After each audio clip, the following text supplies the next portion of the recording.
Hi, I'm Victor Stabin, and today I'm here to show you my building, the Stabin Museum, at 268 West Broadway in Jim Thorpe, PA. But before I get started, I want to remind you to follow me on Facebook, YouTube, Instagram, and Twitter. Just look for Victor Stabin.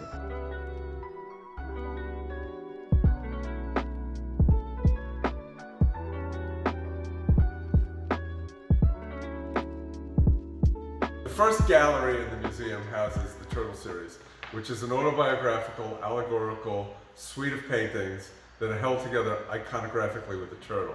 The room we're standing in now I call the ABC room because it houses my book, Daddle Doodle, the ABC book for the ages. Okay, so this room is always changing. It's a bit of a print annex. We get to look at prints that are for sale different ways. Some of the prints under glass, paper under glass, some of them are canvas, very simple frames, some of them with turtle frames. So this room is called the Thing Shop. All the things you can see in this room can be purchased at victorstabin.com/shop.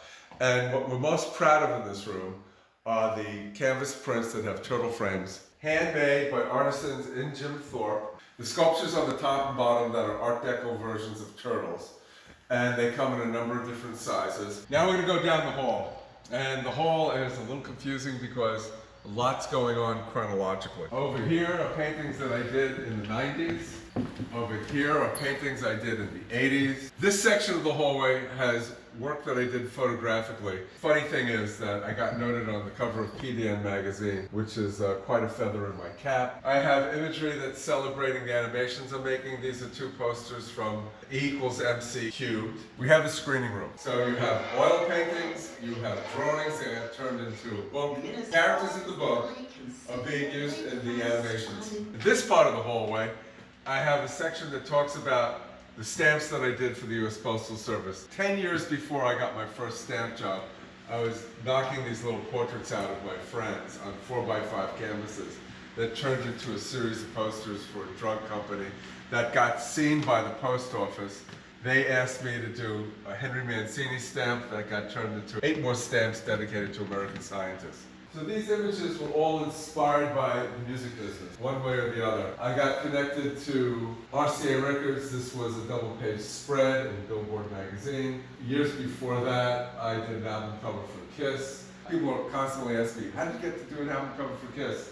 They saw this particular painting. It has a cartoon quality. They wanted something that looked like a comic strip. Most recently, out of everything on this wall, I did these images for Sonny Rollins. And there's a campaign currently in New York to turn the Williamsburg Bridge into the Sonny Rollins Bridge, and I wanted to lend my efforts to renaming the Williamsburg into the Sonny Rollins because I'm a Sonny Rollins fan. And over here we have furniture that was inspired by the characters in my animation called Benito is Finito. Right now, you can imagine me swimming in a cocktail of pharmaceuticals. These particular blobs are actually pharmaceutical drugs melting into Lake Michigan. And I'm happy about it because I got Prozac, I got Lipitor, my cholesterol's down and my attitude is good. And this little guy over here is a little toy tiger that I got when I was 4 years old at the Brooklyn Museum. And he inspired this wall of paintings. Keep the riffraff down. I made a sliding wall so that people just aren't opening up a door. You have to know me to come in here. And if you don't know me and you want to come in here, you have to buy something. This is where I print. This is where I oil paint. After being in the building for about a year and a half, it came up for sale. It was 16,000 square feet. I just thought to myself, opportunity of a lifetime, and I did it. A little scary, because it was not in perfect shape. Now we're gonna see something that's just as much fun, or maybe even funner. Okay, now we're gonna go to Cafe Ariel, formerly known as Flo. And it's the restaurant part of the building. This room, when we got it, was rank. So anything you see here wasn't here except for bare, ugly, greasy walls. Right over here, where there is no wall, was a cinder block wall. We knocked the wall down, we made the room part of the main restaurant. I said to the guys we were working with, let's rip up the floor and see how big the hole is. What the hell am I talking about? So there is a creek that runs under the building. When you looked in the hatch, you could see the waterway that went through the town. When we ripped up the floor, you got to see this. A waterway that used to be hydropower for this building in the 1870s. So out here, is the secret grotto.